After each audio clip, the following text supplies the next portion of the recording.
Саламатсыздар балдар?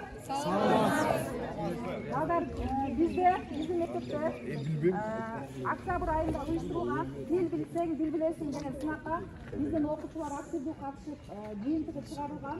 Жана ошондой эле экинчи этабы жакында мынакей пятница күнү өткөрүлүп, анын дагы жыйынтыгы чыгарылды. Анда эмесе биз кезекте биздин меймандарга берсек, Садага уюмунун биримдиги Чыңгыз агайга жана ошондой эле Меңдугул айыл өкмөтүнүн башчысы Мамат агайга сөз берилет. Анда эмесе сөз кезеги сиздерде. Саламатсыздарбы? Мына эжеке айткандай, билсең, дил билесиң деген сынак ушу былтыркы жылдан башталып жаңы баардык мектептерде өтүп келе жатат. Мына Чыңгыз агайыңар демилге көтөрүп, бул демилгени мына Москвада, Россияда жүргөн мекендештерибиз, агаларыңар бұл жерде иштеп аткан мынакей Садака биримдиги колдоп, чогуу сынактарды өткөрүп, бул өзүңөрдүн келечегиңер үчүн азыр телефонго алаксып, телефон менен чектелип калган малдардын аң сезими, эс тутуму өспөйт, шуну бир билип коюңар. Канчалык китепти көп окусаңар, ошончолук пайда болот. Китепти көп окуган адам көп нерсени билет. И көп тилди билиш керек. Мына ошол көп тилди билсин, аң сезимин өстүрсүн, окусун, тез ой жүгүртүүсүн өстүрүп, мынакей чет тилдерди, сөздөрдү которуу ыкмаларын жандандыруу багытында мындай жакшынакай самалыкты жүргүзүп атат Ташкөмүр шаарында. Бул башка жакта жок мындай эми. Ушундай агайларга ыраазычылык билдирип, аракет кылып, ушундай дагы конкурстар болот. Бул башталышы жакшы катышышыңар керек. Азыр кенен чонон агайыңар дагы түшүндүрүп берет. Бардыгыңарга биринчиден ден соолук, ийгилик, азыркы мезгилди, убакытты текке кетирбей, жакшы билим алууга тырышышыңар керек. Мектепте бул фундамент жакшы түзүлсө, кийин жогорку окуу жайында да кыйналбайсыңар. Окуу жайын бүткөндөн кийин турмуштук жолдо дагы эч кандай мүдүрүлүк тайгаланбайсыңар, кыйналбайсыңар. Баягы билеги жоон дирди жыгат, билими жоон миңди жыгат дейт го. Ошон үчүн билимдүү болуп чыгууга аракет кылышыңар керек. Рахмат.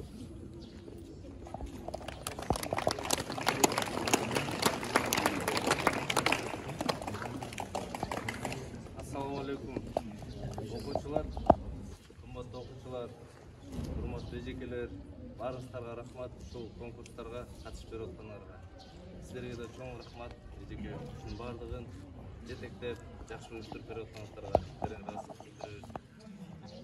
Окуучулар биздин өткөрүп атканыбыздын себеби баардыгыңар жакшы билет болушуңар керек. Силер окууну бүтсөңөр, окуу жайга тапшырып калсаңар, же башка жактарга барып, чет өлкөлөргө барып иштеп калсаңар, кыйналбасын деп, бир кичине болсо да кызыктыруу конкурстарын уюштурайлы деп, тил билсең, дил билесиң деп атайын ушундай конкурс ойлоп тапканбыз. Эмне себептен тил билсең, дил билесиң деп атабыз? Канчалык тилди билсең, ошончолук дилди билесиң. Канчалык тилди билсең, ошончолук ошол мамлекеттин үрп адаттарын билесиң мындайча айтканда. Ошого силерге кичине болсо дагы биз ушу сабак ичиндеги эмес, көзгө көрүнүп турган күнүндүк колдонуп жүргөн сөздөрдүн переводун үйрөнүп алгыла деген ойдо. Эртең чет өлкөгө чыгып окуп калсаңар, элементарный ручка дегенди билишибиз керек, же болбосо мага нан керек дегенди билишибиз керек. Же иштеп калсак, мага иш керек дегенди айтышты билишибиз керек да. Ар бир өлкөнүн өз улутунун өзүнүн тилдери бар да. Ошо тилинде сүйлөшүп, бардыгы сурматы менен мамиле кылат. Өзүбүзгө эле жакшы болуп турат. Анан буну бардыгыбыз активный катышсак жакшы болот. Азыр эле Маматке айтып кетти, келечек бул эмнени түшүндүрөт? Будущее мындайча айткандачы. Биздин будущебиз, биздин келечегибиз силердиңер окуучулар. Мына мен Мамат экелүү убагында ушинтип окугам силерге окшоп. Анан окуп бүтүп бир иштерге киребиз, башка жакта барып, мамлекетти оңдой турган биз болобуз. Ташкы мүрдөгү анан кийин ушу окуудан башталат да ошол жерденчи. Ошолго ушундайынан азыркадан аракет кылып калыш керек баардыгыбыз. Баардыгыбыз жакшы жашоону каалайбыз. Баардыгыбыз жетишкендикти каалайбыз. Ушул жерде баардыгыбыздын өзүбүздүн максаттарыбыз бар, тилектерибиз бар. Чоңойсом мен ногун алам, чоңойсом же бул жак барам, же чоңойсом мындай кылам деп ар бирибиздин өзүбүздүн максатыбыз бар да. Ошол максаттарга жетиш үчүн баардыгыбыз талкпай менет кылышыбыз керек. Ар бир менеттин аркасында сөзсүз ийгилик бар. Бул баардыгыбыздын башыбыздан өтүп келип атат. Маматыке деле ошо улуу муундарды сураган менеттин аркасында сөзсүз ийгиликтер бар ар бирибизде. Талкпай менет кылышыбыз керек баарыбыз. Силерден сураныч окуучулар, билимдик деңгээлди көтөрүшүбүз керек. Билимдик деңгээлибиз биздики бир аз төмөнүрөөк. Чынында. Мен силерди айткан жокмун. Деги эле бизчи общий бардыгыбыз. Канчалык билимдик деңгээлибиз бийик болсо ошончолук өнүгөбүз. Биз ар бир нерсеге ошолго мындайча айтканда профессионал болуш керек, чебер болуш керек. Ар бир нерсеге. Английский көрдүк, ошо английскийден чебер болуш керек. Русский көрдүк, русскийден чебер болуш керек. Мектептин арасында ошо окуп атканда. Математика көрдүк, математикадан чебер болуш керек. История көрдүк, историядан чебер болуш керек. Качан чебер болсок, качан профессионал болсок, ошондо биз бааланабыз. Бизди ошондо баалайт. Менин бир жакын акем айтып кеткен да, жакын эле өзүбүздүн жакын акелерибиз мага айткан да. Чыңгыз эмне гана болбосун, ар бир ишиңе качан чебер болсоң, ошондо сени баалайт депчи. Кандай баалайт? Мисалы элементарно. Эң немесин айтып берейинби?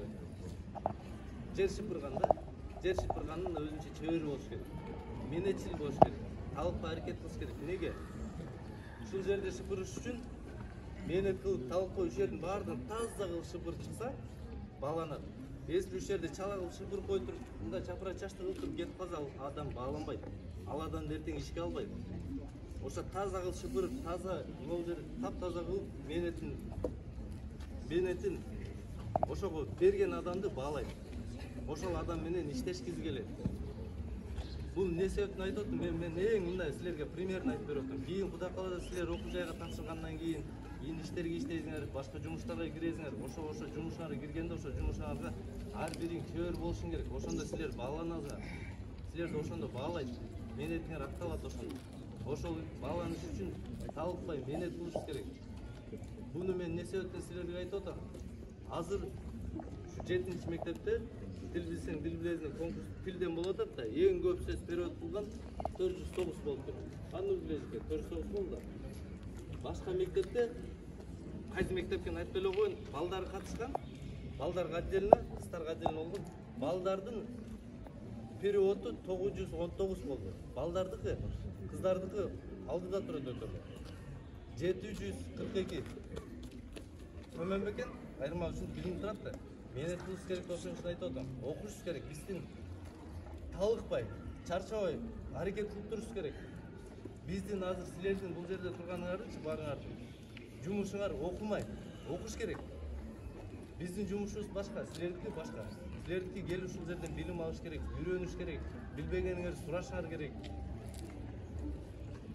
Мектепке биз билим алалы деп келип атабыз да. Кийин жана башында айтып кеттим, баардыгыбыз жакшы жашоону каалайбыз деп. Ошол жашообуз, ошол максат тилектерибиздин баардыгы ушул жерден башталат, ушул жерде мектепте жүргөн турушубуздан.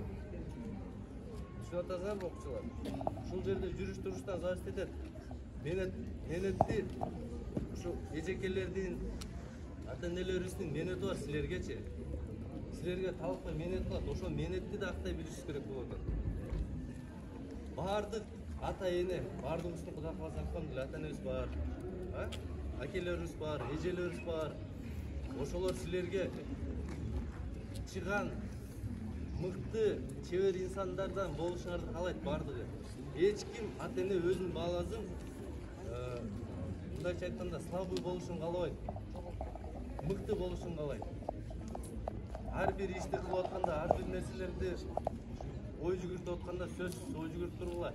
Ушуну кылсам, мен ата-энем ыраазы болобу же кызым ата энеми сүйүндүрө аламбы деп кандай гана иш кылбагыла жаман иш кыласыңар жакшы иш кыласыңар бирок ошол суроону өзүңөргө бир сыйра суроо берип алгыла мен ушул иштерди кылсам ата энем ыраазы болобу же ата энем сүйүнөбү деген ой болсо ошондо кичине болсо дагы алдыга жүрүш болот баарыңар. Анткени биз баардыгыбыз ата энелерибизди жакшы көрөбүз да. Баардыгыбыз жакшы көрөбүз ата энебизди да. Ошого ата энебиз жакшы көргөн мээнетин биз дагы актаган аракет кылайлы. Сураныч силерден. Окушубуз керек. Алдыга умтулуш керек баардыгыбыз. Анан ушу период жөнүндө да айта кетейин деген баардыгыбыз телефон жакшы билебиз, телефонду ойнойбуз телефондочу. Балдар силер деле, кыздар силер деле телефон ойнойсуңар баары. Телефондо Play Market'te Apple Store'da предложение бар. Корейскийдики, японскийдики, арабскийдики алфавиты. Мен ошону ойнойм только. Башка ойун ойнобойм. Если ойносом ошону ойнойм. Ал жерде только сөздөрдү берет, мен просто көрсөтүп бердим эле телефондун видеодо да көрсөтүп бере албайм.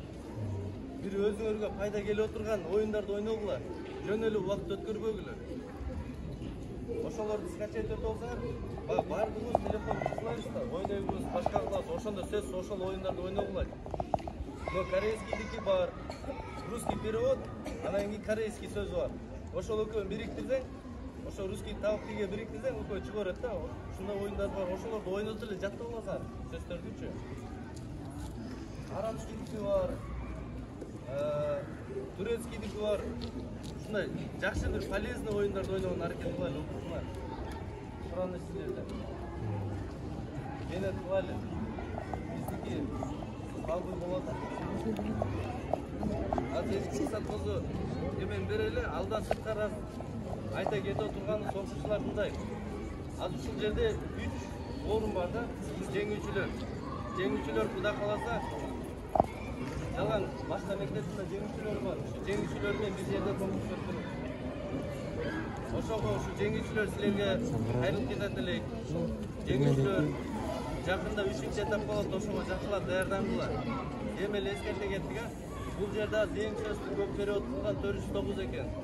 Башка мектепте балдар эле 416 сөздү перевод кылып атат. А кыздары 742 сөздү перевод кылып атат.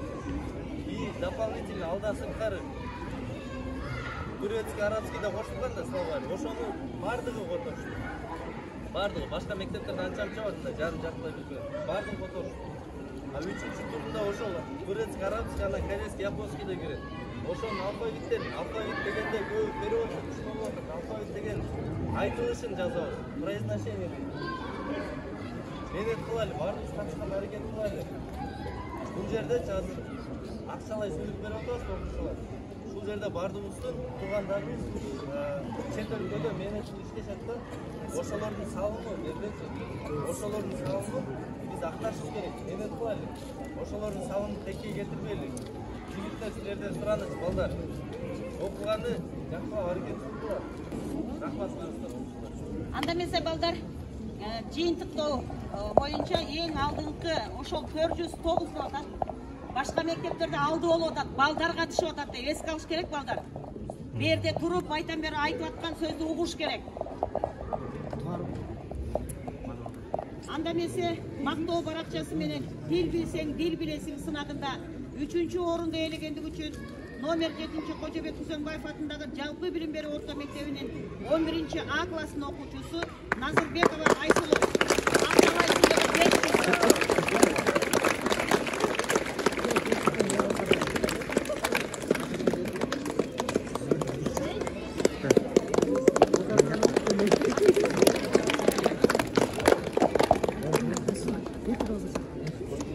Ушундай эле мактоо баракчасы менен 2-чи орунду ээлегендиги үчүн 10 А классынын окуучусу Жумакова Айдана.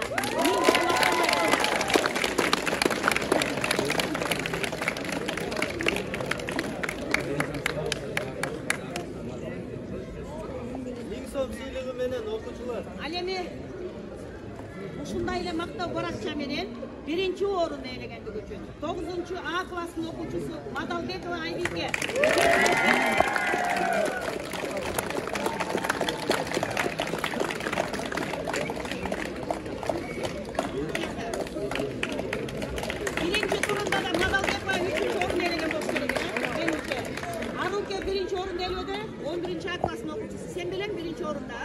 катышпадың ба? Экинчи орунду ким алды эле? Учкунбекова. Катышпай калды. Катышпады. Мынакей көрдүңөрбү? Бирок биринчи турдан баштап Мадалбекова Айдана келет экен. Азыр ушу 3-чү болсо 1-чи орунга чыгып кетти. Эми бул 3 окуучуга тапшырма.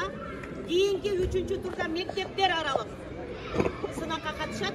Демек, жакшы даярданышыңар керек экен. Ийгилик каалайм.